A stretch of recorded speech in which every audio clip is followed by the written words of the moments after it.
There we go. Peter, take it away. I was saying, Perry Beatty is a terrible human being. I don't know why we asked her to be a part of the host family group and scare her new member away. But otherwise, Janet, Trish, and everybody else, thank you for being a part of our host family program. And Janet, just so you know, and everybody else listening, I know Perry pretty well, just giving her a hard time. She'll be a great Okay. representative of the church.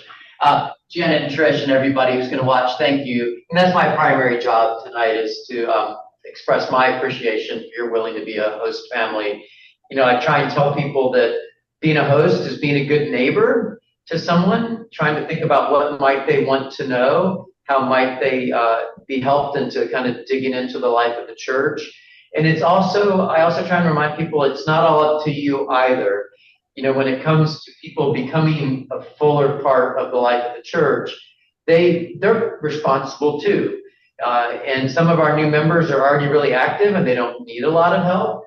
Some of our new members are hoping that someone's going to help them interpret some of the things about our church.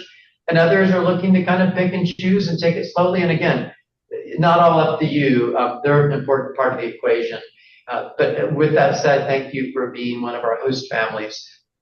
A couple of things I want to remind you of to help maybe ground why we have host families.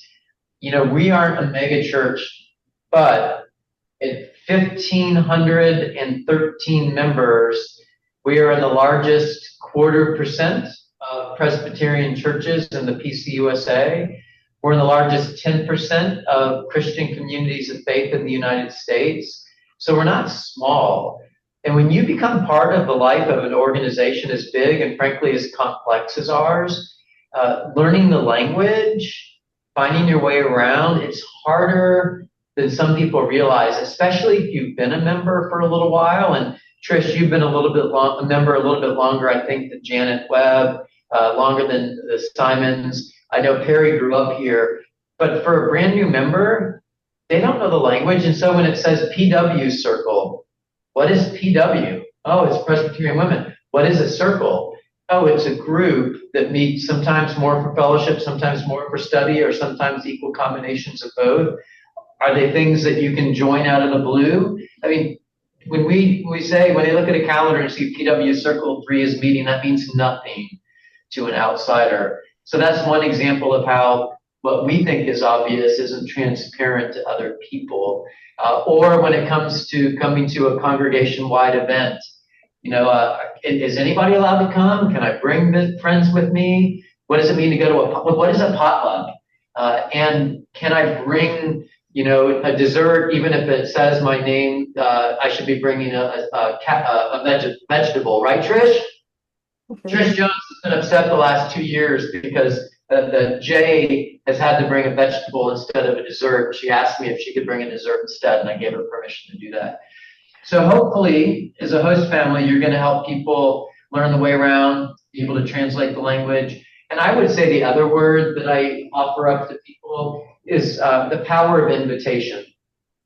I think most of us know about the only thing at DCPC that's by invite only. I'm trying to think, it might. Actually, we don't really have any.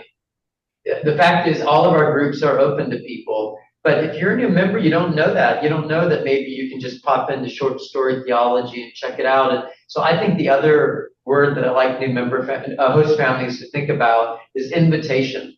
Part of your job is to invite people into the life of the church. And if there are some parts of the church that are particularly meaningful to you, a circle, a Bible study, a fellowship group, invite your new member family to come with you to that.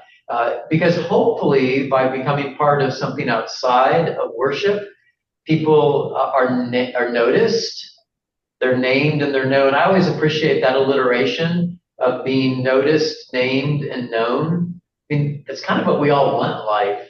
And if someone only comes to worship and never interacts with other folks, they're less likely to be noticed, named, and known. Here's a stat that's a little bit older, but I think it's probably still bears some truth. Last time they really did a significant study on visitors in the life of churches and new members, for every 6 weeks that someone was not a part of anything outside of worship, it was cut in half the likelihood that they would stay active in the church. So for every 6 weeks that they only came to worship and were part of a Bible study, a fellowship group, filling in, 50% chance that they would stay at the church. We want to make sure that we reduce that percentage of people who might slip away because they're not active. So I'm hoping that you all will be folks that will invite and interpret and translate for our new members, and to kind of help you get a sense of how that might work in terms of timing, as well as how you might get to know your new members. Stephanie, I think, is going to talk a little bit about both some kind of like timing, points of contact, as well as at least one or two pre-planned activities. So I'm going to let Stephanie take it away, and then I'll wrap back at the end to take any questions and offer a couple final thoughts. Perfect. So, can you all see the screen? Yes. Yes. Okay. So this is the job description that you were also emailed, so I'm sure you have it. Um, Basically, the most important part is to be at the class on Sunday. It starts at 8:45 with coffee and some breakfast foods. And that is where we will match you up with your new member so that you guys can sort of have breakfast together and drink some coffee and get to know each other a little bit and then make your way into the introduction circle.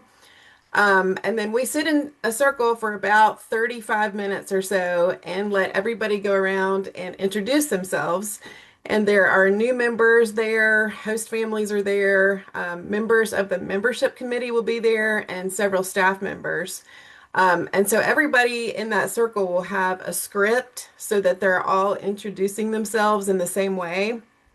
And I think I'll send you your script before Sunday, but I think yours is just saying your name, saying the family that you're hosting, saying how long you've been a member of DCPC, and then naming one favorite thing that you love about our church. And it's just fun to hear those things that you love about the church, and the new members get to say a brief description of their journey of how they got to DCPC.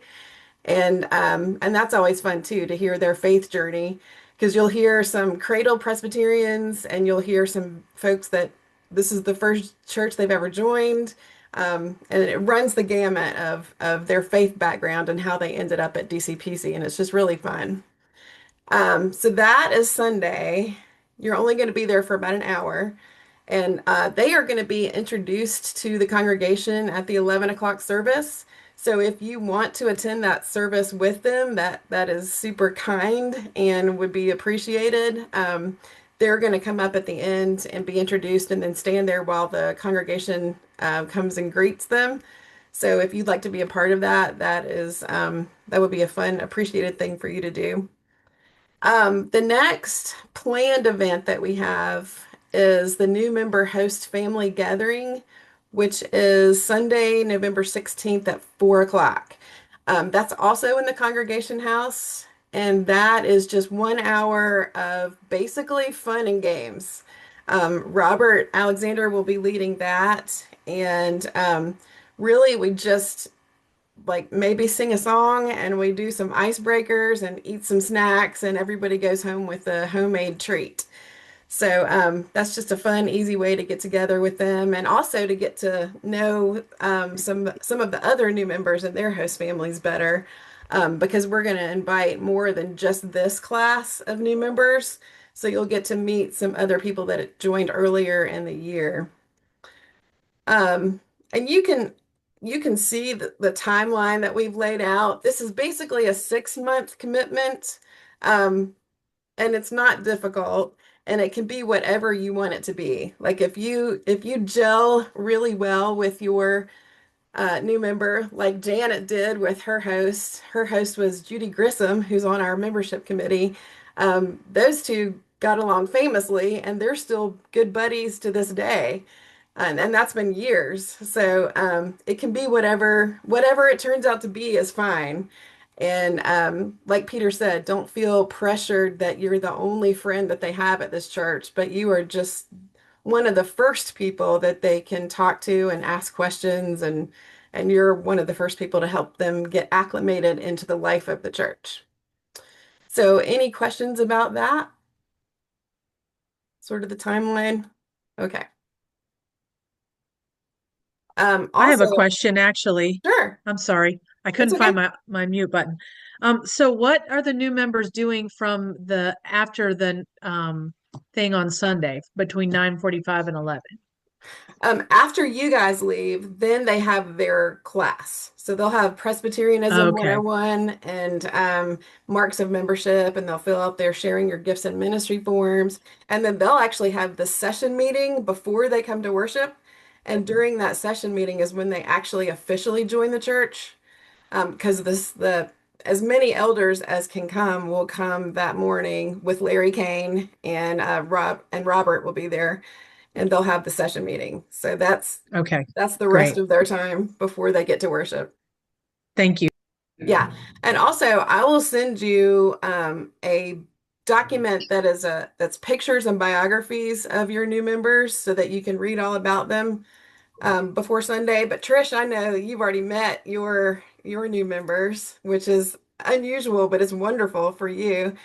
And Janet, I was just writing the biography for Laurie Scott, who's your new member. And I didn't realize, when we put these matches together, we hope that there's some sort of connection. We plan for it. We do demographics and try to match people as best we can. But I feel like the Holy Spirit is always involved in these pairings because there ends up being more connections than we ever could have thought possible. And so Janet, Laurie is also the wife of a pastor, and she grew up Baptist. And I know you have a Baptist background, and we're married to a pastor as well. So I hope you guys will hit it off famously. Thank you. So Peter, back to you. Yeah, one of the things that I wanted to say, Janet and Trish, is that, another way to think about, what it looks like to be a good host family is looking back at your own experience, becoming a part of the life of DCPC. What were things that you appreciated that helped you find your footing here? Or what are things you wish maybe someone had done to help you find your footing? And those are usually two good questions to ask that'll kind of help you guide how you do things. And you guys are also, you and everybody else watching, like most of us can read the room. We understand people. We get to know them a little bit. And some new member families will be looking for lots of help figuring out life at DCPC. Others will be like, yeah, we've been around for like 8 years. We're just finally joining. So you can kind of figure it out as you go along with them. But, trust that same spirit that helped Stephanie put people together. I want to say kind of like two last things and take any questions.